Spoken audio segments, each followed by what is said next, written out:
Hello, everybody. How is everybody doing this fine, thankful Thursday? Be thankful, be thankful.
Hello, everybody. It's Thankful Thursday. Be thankful, be thankful. Shatika Wood says, if he's guilty and it's all, and it surely looks like it, only God knows. But a lot of freaky nasty stuff that'll make Mother Teresa blush and Gandhi cuss. Girl, who you telling? Girl, some things I ain't never ever thought about. Ooh, child. Sex, drugs. SEX, drugs, rock and roll. Baby, woo. This trial has been off the chain. But I am doing this video, everybody, because my friend Atmos, look, he is reading the transcripts, and they are doing reenactments when they read the transcripts. And so his link is in the chat. And what I want to do is, wait a minute, hold on. Sound check, mic check, 1, 2, 3. Hold on. Hold on. I don't see anything moving. Whoa. Testing, okay. All right, so yes. The mic is working. Ooh, Lordy, hallelujah. But anyway, see, this is what I need y'all to do.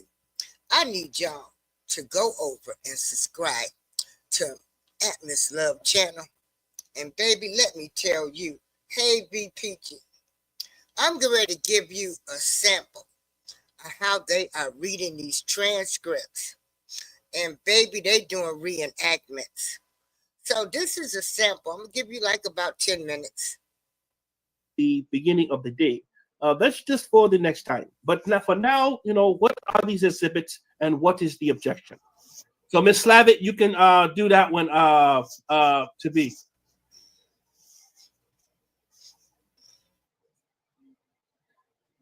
To be Black Native, you can read Ms. Slavitt. Oh, I'm sorry. I was on mute. Okay. Your Honor, I can take it from here. We apologize for not raising this until today. The government has been conferring with defense about business record stipulations, and the government have thought that we reached an agreement over the weekend. The defense informed us that they would not be stipulating to the admissibility of these particular records. So at issue here for the first witness that the government intends to call, that's one of the security guards at the Intercontinental Hotel in 2016. The two exhibits are two separate incident reports. I have paper copies of those exhibits, if Your Honor would like to see them. Essentially, the first exhibit is an incident report that the security guard drafted and sent per hotel policy and practice. Approximately 3 hours after the incident, the report included the guard's, a reaccounting of his personal observations and interactions with the defendant and victim one. This particular report included photos that were taken of the hotel lobby that showed the broken vase and the damage caused to the lobby. This first report was drafted and sent by the guard before he had reviewed the video surveillance. So the second incident report that the government intends to offer is exactly the same as the first, but includes an addendum that describes the video surveillance that he reviewed after the incident. So this guard will testify that drafting and sending incident reports like these were part of his responsibilities as a security officer at the Intercontinental Hotel, and that he drafted and sent incident reports like these in the normal course of his duties. As motioned, both incident reports were sent immediately after the incident in question. So the government obtained these incident reports along with other documents from the parent corporation of the hotel, along with the business record certification also produced by the parent corporation.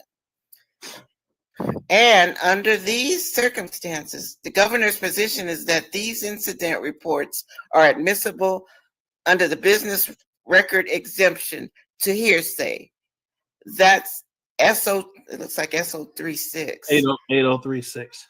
Oh, 8036. And I'm happy to get further into why the government submits that the conditions laid out in 8036 are met here. Well, I mean, you're going to have the witness prove it up, right? Of course. The witness will lay the foundation for entry of these documents as business records. Right. You don't have individual who executed the stipulation. You're not relying on that. That's right. So you're relying on what you have from the parent 2B 124 and 2B 125 received in evidence.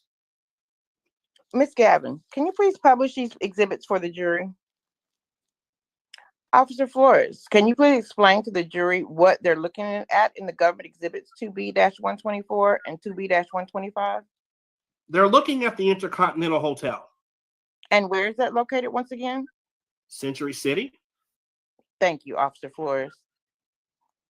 Ms. Gavin, you can take this down. Now, turning back to your role as a security officer at the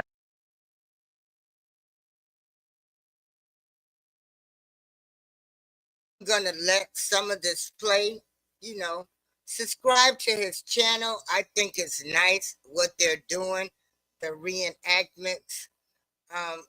It's sort of like you're sitting in the courtroom.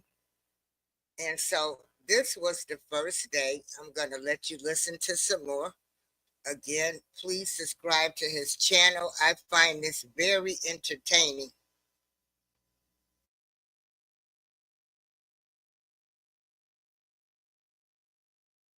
Intercontinental Hotel. Approximately how many other people worked as security officers at the Intercontinental in March 2016? About like 12. And how generally were those 12 or so officers staffed? It was pretty much 3 per shift, and we had 3 shifts.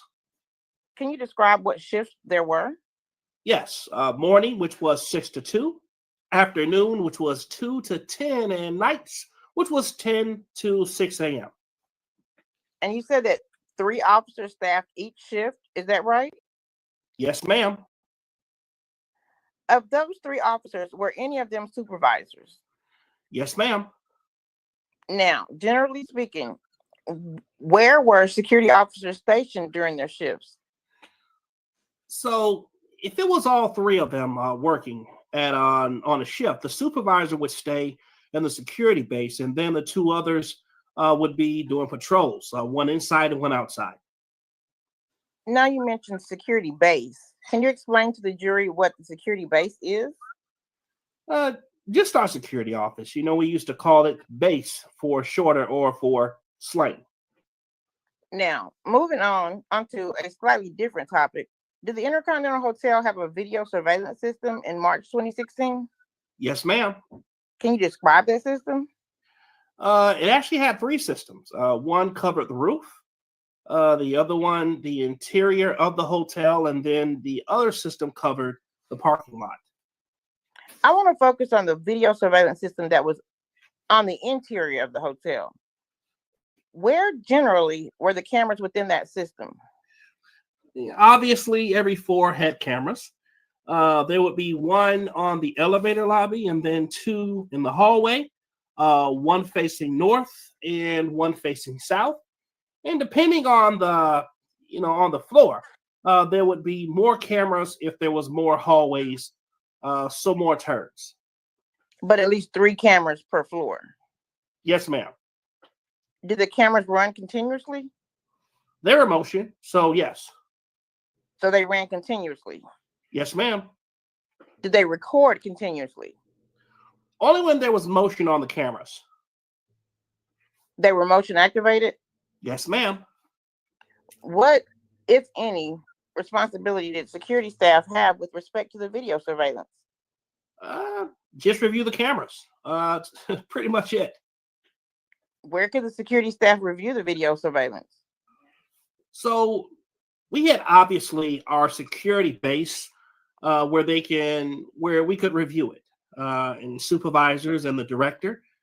We had there was another room. It was like the main room, and that was pretty much to troubleshoot if the cameras, if we had to, and we could also review cameras there. So you specified 2 different rooms, is that right? Yes, ma'am. The security base, is that right? Yes. What had access to the security base? I think they might have meant who. Every security officer. And you mentioned a main room. Is that the term they use? Yes, ma'am. Who had access to the main room? The supervisors and the director of security. Did anyone else at the hotel monitor video surveillance? No, it was just us. If anyone needed to review footage, they could come to us. Now, did security staff have the ability to rewind video surveillance? Yes. We were able to rewind, but it was only for like a good amount. It wasn't like, you could, it wasn't like, so you couldn't like rewind further back than specific days. But, if you did want to, then, you would need a passcode or a passcode to do that. Did you have a password or a passcode to rewind farther from however many days? Yep. No, ma'am. Was it possible to download video surveillance? If you had that password, then, sure you were able to. Who among the security staff had the ability to download video surveillance with the passcode? The director of the security and the camera guy. Who is the camera guy? I don't remember his name. Was he a member of the security staff? No, he was like a third-party company. Did you have the passcode to download or rewind video surveillance? When I became the director, I did, but not all the time. Not at that time. Not in March 2016? No, ma'am. Now, you mentioned a moment ago that one of your responsibilities as a security officer at the Intercontinental included responding to incidents. Do you remember that? Yes, ma'am. What exactly do you mean by responding to incidents?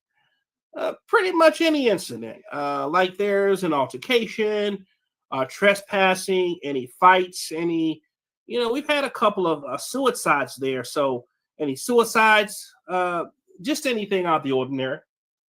Did you have to document your response to the incidents? Yes, ma'am. How exactly did you document your response to the incident? Well, we would we could do our incident reports, and there was just pretty much an email sent out to all the department heads. And did you have a name for these sorts of emails that you would send to department heads? Yeah, just incident reports. What information were you required to include on an incident report? You know, who, the 5 W's, and the how. The 5 W's. Yes, ma'am. Can you explain to the jury what the 5 W's are? Sure. Who, what, when, where, and why. What determined whether you filed an incident report or not? Anything had to do with the hotel. So if there's like destruction to the hotel or anything that specific department heads needed to know, then we would send those emails out. Did you include attachments to incident reports? Yes, ma'am. What sort of attachments? Just pictures. And where would the pictures come from when you attach them to the incident reports? So we had a camera at the security office. So if we would use that camera, but if, let's say, they didn't charge it, then we would use our phones to take pictures with our phones, and then send that as an attachment. And what determined whether you would attach a photo or to an incident report or not?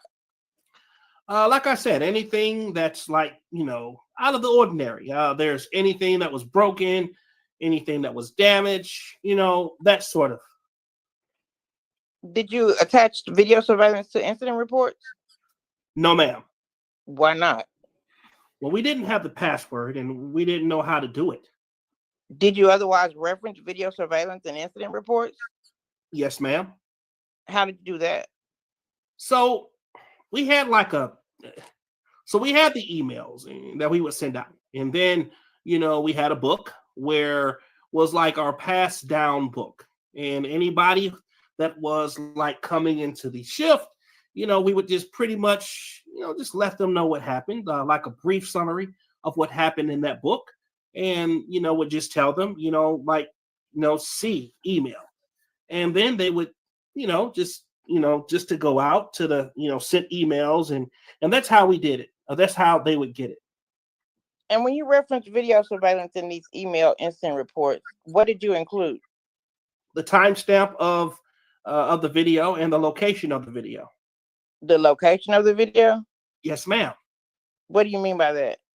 So if it happened on the 7th floor, we would put 7th floor camera, north camera, or lobby camera. Who did you send the incident reports to? I would send them to my director. I would send it to the committee for the hotel, which was all the department heads. And if it had to do with specific managers, like for housekeeping, they didn't have an actual department head. They had a manager. So, we would send the email to the manager. Was drafting and sending incident reports something you did regularly when you worked at the Intercontinental Hotel? Yes, ma'am. Officer Flores, were you required to alert police about incidents? Yes. Under what circumstances? Well, depending, like I said, if there was a like an altercation, and let's say there was a fight, and there's a more than if it was only like 3 of us, then it was more than just 3. Then we would call the police so they could assist us. If there was someone trespassing that they didn't want to leave, let's say they were naked and couldn't. So anyway, like I said, this is a reenactment. Hello, Queen Keith, hey, Mouthpiece.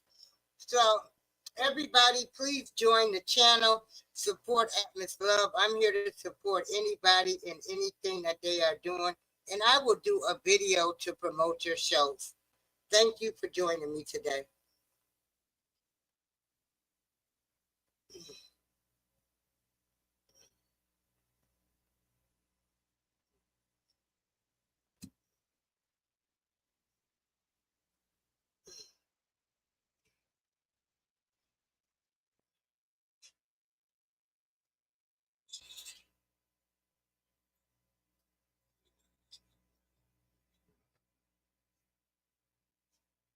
go down here and wait. Wait for her to bring my medicine. Hold on.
Okay. Let me just let this play because I gotta. Sorry about that. I'm gonna just let this play. Get them out. Then we would call the police. But the suicide, we would call the police, and there's if there's like a fight or one of them wanting to press charges, then we'll detain them and call the police so that they can assist us. Generally speaking, Officer Flores, after you sent an incident report, what would happen?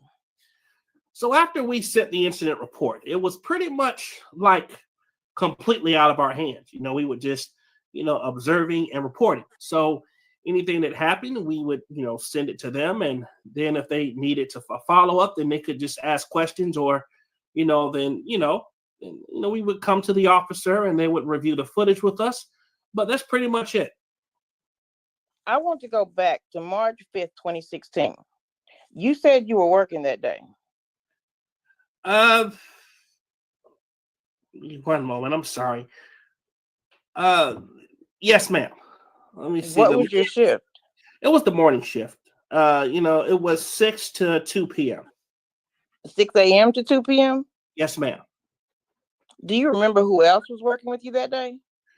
Henry Elias. I don't remember the other. There was 2 guards though.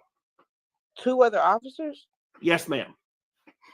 Now, you described an incident that took place that day just a moment ago. Do you remember that? Yes, ma'am. Approximately what time did that incident take place? Around 11. How were you made aware of the incident? Well, I received a call from Instant Services and pretty much letting me know that there was a woman in distress on the 6th floor. Where were you when you got this call? I was in a security base. And you said you got this call from Instant Services? Yes, ma'am. What is Instant Services? So the hotel was like each floor has a phone. So if you pick it up, it goes directly to them.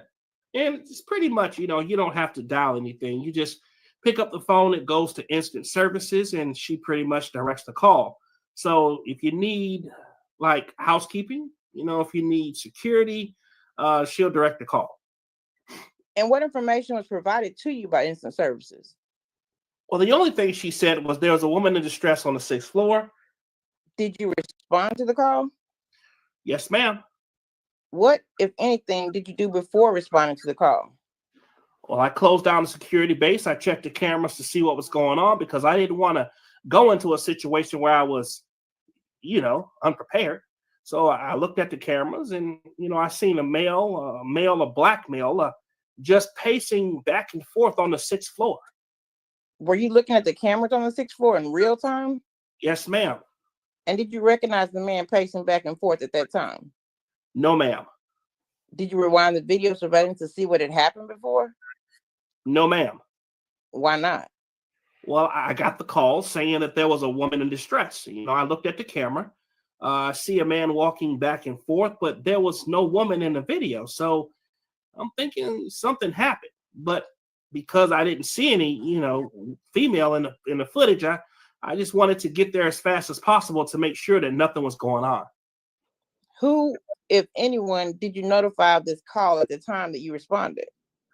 So when I closed down the security base, as I was, running to the elevator, I had my radio. So I radioed both my guys to respond back to the security base and just stand by for further.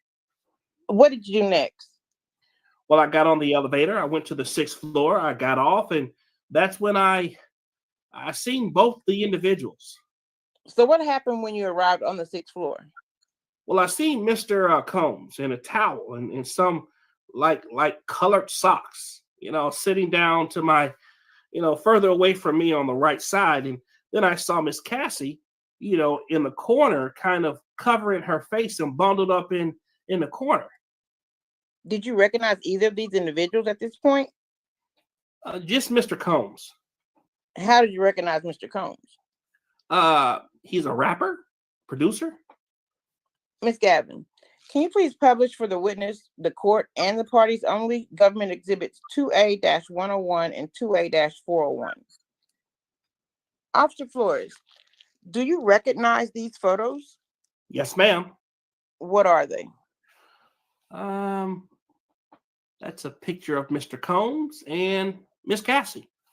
And how do you know these individuals? Well, they were the ones involved in the incident. Are they fair and accurate depictions of the individuals that you encountered on the elevator lobby of the Intercontinental Hotel in March 2016? Yes, ma'am. The government offers government exhibits 2A-101 and 2A-401 into evidence. Any objection? No, Your Honor. These exhibits will be admitted. Exhibits 2A-101 and 2A-401 received in evidence. Ms. Gavin, can you please publish these exhibits for the jury? Officer Flores, can you please identify the individuals in these photos for the jury? To my left is Mr. Combs, and to my right is Miss Cassie. And is the individual on the left in government exhibit 2A-101, is that the same person as the individual that you identified as Mr. Combs just a moment ago? Yes, ma'am. Thank you. Now, Ms. Gavin, can you take those down? Now, Officer Flores, you said that you recognized Mr. Combs immediately. Is that right? Yes, ma'am. Did you recognize the female immediately? No, ma'am. Did you come to understand the identity of the female? No, ma'am. Yes, ma'am. Yes, ma'am. How? Well, later in the day, when I got home, I was, I went home to tell my wife, after saying at the time that, that it happened, and she was the one who brought it up. Like, I think she's. Objection, hearsay. Get the first question. I'm sorry. Can you rephrase your question? Officer Flores, did you come to understand the identity of the female who was there in the elevator lobby?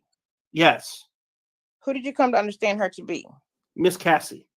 Can you describe Mr. Combs' demeanor when you got off the elevator? Yeah, it was. He was in his chair, slouched down, and he was like a blank stare. And yeah, as soon as I walked out of it, it was, the best way I can describe it was like a devilish stare. He was just like looking at me. So when I got out the elevator, I was kind of stuck because I'm looking at him and he's looking at me like no movement, and then he starts to move. What was he wearing? Just a towel and socks. Now, you said that you didn't recognize the woman at the time. Did you hear Mr. Combs refer to the woman? Yes. How did he refer to her? Miss Cece or Cece. And this is the woman that you came to understand was Cassie? Yes, ma'am. What was the woman's demeanor? Scared. Can you describe what you mean by that? Well, she was in a corner. She had her hoodie on, and she was pretty much just covered up. I couldn't see her face, and she was just pretty much in the corner. What, if anything, did you notice about the state of the elevator lobby? So every floor had a flower vase, and it was destroyed pretty much on the floor. Did you speak to the two individuals? I did. Who did you address first? Mr. Combs. What did he say? I'm sorry, what did you say? Well, I advised him, obviously, like first, I was like, hey, what's going on? Obviously, they were arguing. So I told him, like, hey, if you guys are going to argue, you guys have to take it back to your room. And then I told him that the mess that was there was going to be charged to the room. Did you address the woman? Eventually, I just talked to, she's going to be arguing, pretty much to go back to the room. What did she say? She just said that she wanted her phone and her bag and she wanted to leave. What did you do next? Well, after talking to them, I pretty much started escorting both of them back to the room. And did Mr. Combs interact with the woman after you started to escort them back to the room? So I know they were arguing. I don't remember exactly what they were saying, but I was escorting them. She left the opposite way, and we were walking towards the room. And then eventually he tried to like re-engage, and I was pretty much just reminding him like, hey, there's other guests in the hotel, and just out of respect for them, let's go back to the room.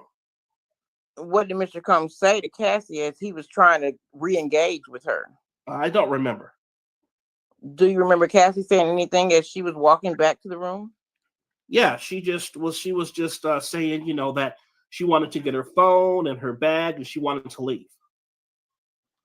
And what did Mr. Combs say in response to that?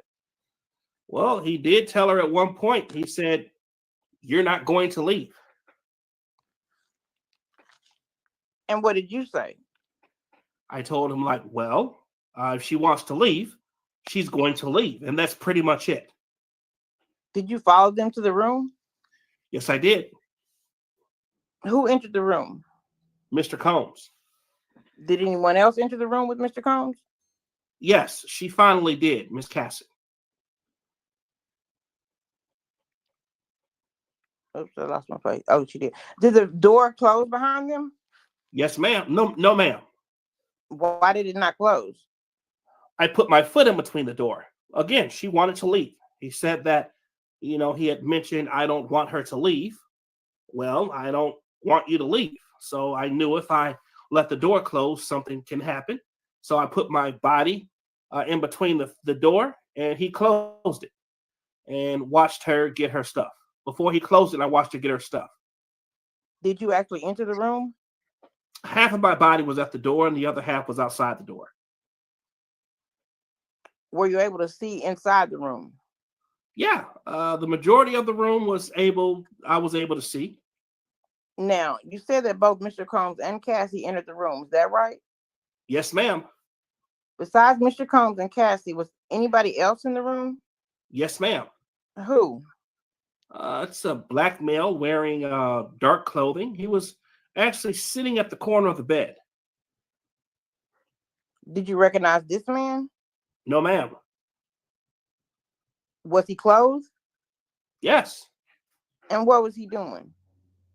Nothing. Can you describe his appearance?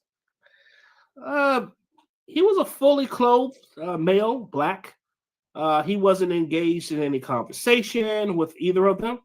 He was just sitting in the corner of the bed. Was he present in the room when Mr. Combs and Cassie entered? Yes, ma'am. Officer Flores, approximately how long were you standing at the door to the room? A couple of minutes. Did Mr. Combs say anything else to Cassie? So they were going back and forth. First she was like, you can't. First, she was like, you can't leave. And, then he was telling her to leave. And so it was just back and forth between both of them. Did Cassie ultimately leave the room? Yes, ma'am. Which way did she go? Back the same way to the elevator lobby. And where was Mr. Combs when Cassie left the room? In the room. What, if anything, did Mr. Combs do after Cassie left? So after she left, I told him, like, hey, stay in the room. Again, if everything is going to be charged to your room. And as I started walking away, he called for me. He said, hey. I turned around, and with his, he was pretty much holding like a stack of money, pretty much. I don't know, but that's the best way I can do it. And then he was pretty much like telling me, like, hey, take care of this. Don't tell nobody, pretty much. What did you understand him to mean when he said, don't tell anyone? A bribe. A bribe to do what? Not tell anybody. How far away from you was Mr. Combs? He offered you the money. About 3 or 4 feet. Can you describe approximately how much cash he offered you? I don't. It was just $100 bill on the top, and then the rest were just it was just a stack of money. And just going back to something you said earlier, you said that initially Mr. Combs said you can't leave, and then he eventually said leave. Is that right? Yeah. Okay. Back to the cash that Mr. Combs offered you. You said that it was a stack? Yes, ma'am. Approximately, can you show the jury what you mean with your hands? I don't know. If you extend your thumb to your pinky. How do you respond to Mr. Combs' offer? Well, I told him, I don't want your money. Just go back into your room. Everything is going to be charged to the room, and stay in your room. And I left. Did you take the money? No, ma'am.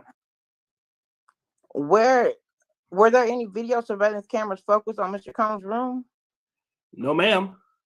Where did you go, Officer Flores, after Mr. Combs tried to hand this stack of money? Well, I tried to catch up to Miss Cassie. Did Mr. Combs follow? No.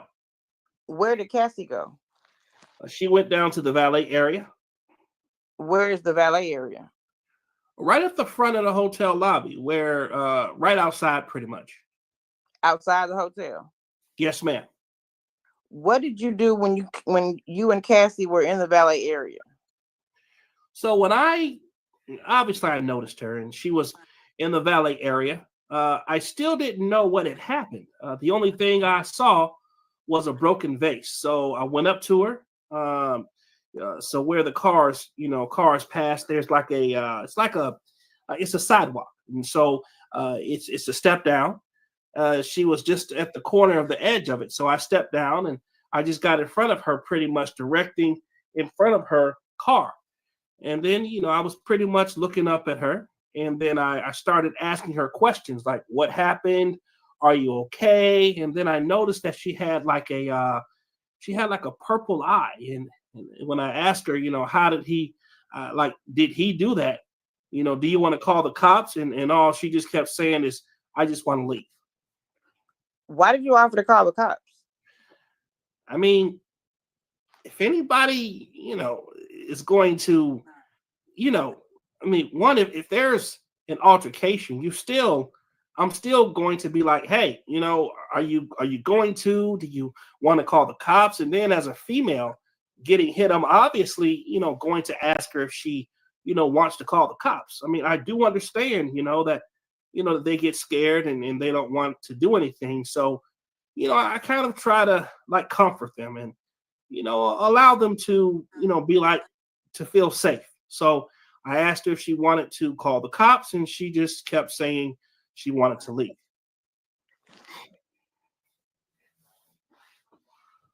Now, to be clear, Officer Flores, at this point, you had seen an altercation. No, ma'am. And at this point, had you reviewed any of the video surveillance? No, ma'am. Did Cassie eventually leave the hotel? Yes, ma'am. How? Excuse me? Excuse me. So after leaving, after speaking to her, I was trying to get some information. So I walked right inside to go get 80, who was the front desk manager. And I was coming back, and that's where there was a car at that had pulled up, and she left in a black SUV. Did she drive herself in that black SUV? No, ma'am. Did she have a driver? Yes. Did you interact with the driver? I did before I went inside. Can you describe the driver? About 7 feet. Pretty big guy, male in black. Did you speak with him? Just briefly, because he interrupted my conversation with her. And what did you? Can you describe the interaction? So again, I was talking to her, trying to get her to, see if she wanted to call the cops. And he said, "Hey, she wants to leave." And I looked at him and I said, "I'm not talking to you. I'm talking to her." So I continued talking to her, and she said, "No, I just want to leave." And I just said, "Hold on, I'll be back." And that's when I left. And you had said that you were trying to get some information from her. Is that right? Yes, ma'am. What sort of information? Just her name, phone number, just in case the hotel wanted to reach out to her for anything in the future. At this point, did you know who she was? No. After Cassie left, Officer Flores, what did you do next? So after she left, obviously, I had already gotten Addie and who was the front desk manager, and he said, all right, well, let's go talk to Mr. Combs so we can advise him of the hotel rules. So we went up to his room. And what was the purpose of speaking with Mr. Combs? Well, so from what Addie said, had told me, it had happened. Hearsay. Mr. Slavic, maybe re-ask the question, and if the witness can listen to the question and then answer. Officer Flores, you said that you went to you and Addie went up to Mr. Combs' room. Yes, ma'am. Why did you go up to Mr. Combs' room? Well, so we can, remind him of the hotel rules. Did you make it to his room? Yes, ma'am. Did Mr. Combs come to the door? Yes, ma'am. What was his demeanor as he came to the door? Well, he opened the door. He closed the door behind him, and immediately he pretty much grabbed Addie's phone. Can you explain how that came to be? Why he grabbed the phone? So Addie, he talks with his hands, and he talks. He's always holding his phone. So while he was, talking to Mr. Combs, he was doing this. And obviously Mr. Combs thought he was being recorded. So he grabbed his phone and he pretty much saying like, well, he said, you're recording me. And he grabbed the phone. And as he did that, then I pretty much pinned him to the wall. And I told him to let go of Addie's phone. How did Mr. Combs respond to you pinning him to the wall? I told him to let go of the phone. He eventually did, because Addie was like, I'll show you my phone. And so Addie, was just trying to de-escalate the situation. He pretty much opened his phone and said, "I'm not recording you." And he's showing everything. So kind of de-escalated the situation. What happened next? I just told him the same thing I told him, like everything that happened in the lobby. I was going to be charged to his room. And he reminded him that, it was checkout. So, so he needed to check out by 3 p.m. Now, you said that you had seen another man in the hotel room when you first responded to the incident. Is that right? Yes, ma'am. During this interaction involving Mr. Combs and Addie, did you see that man in the room again? No, ma'am. Why not? Well, the door was closed behind him. Did you leave Mr. Combs' room after this interaction? Yes, ma'am. Did you do anything else before leaving the 6th floor? Yeah. We went to the elevator lobby, and then I don't remember if it was me or Addie, but one of us took pictures of the lobby. Why? Well, it was property damage. And obviously, there was broken stuff, so we needed to, one, attach it to the email that I was eventually going to send, and two, so we could send the housekeeper so that she can tell the housemen to clean it up. Where did you go next, Officer Flores? Well, we went down to the lobby, and I just told them that I would send the email so as soon as I could, and then I would went back to the security office. You went back to the security office? Yes, ma'am. And what did you do when you returned to the security office? I just started writing the email of what had happened. The email, the incident report. Uh-oh. Oh, hold on. The email incident report?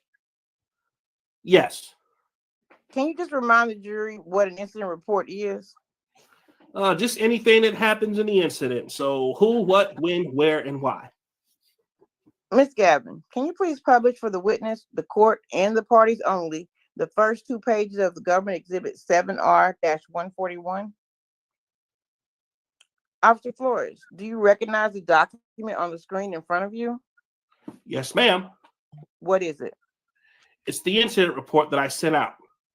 How do you know? Well, my name is on it, and the hotel security email is on the top.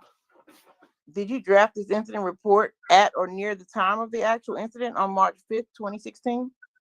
Yes, ma'am. Did you draft and send incident reports like these in the course of your duties as a security officer at the Intercontinental Hotel? Yes, ma'am. Was drafting and sending reports a regular practice when you were security officer at the Intercontinental? Yes, ma'am. The government offers government exhibit 7R-141 into evidence. All right. 7R141 will be admitted.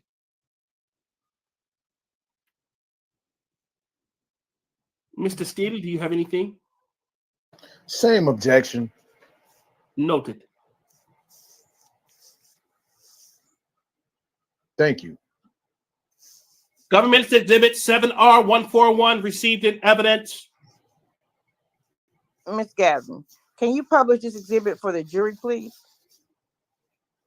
Officer Flores, can you explain to the jury what they're looking at here? The incident report. And did you draft and send this document? Yes, ma'am.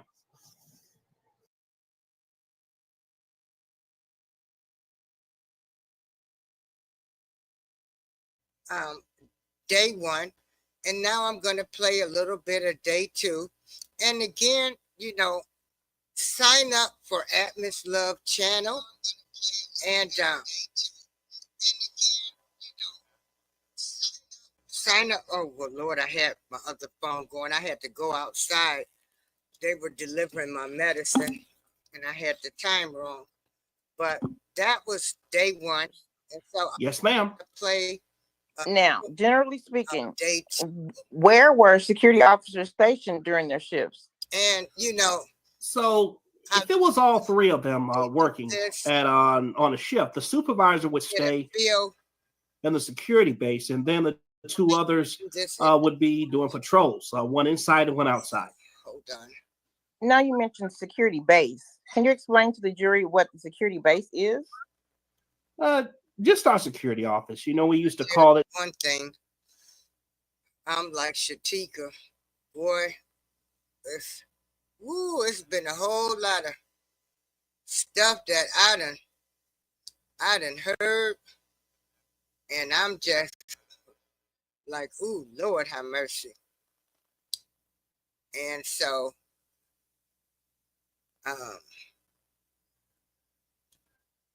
anyway, what I'm gonna do is I'm getting ready to show you right now when it's the next time they'll be doing this.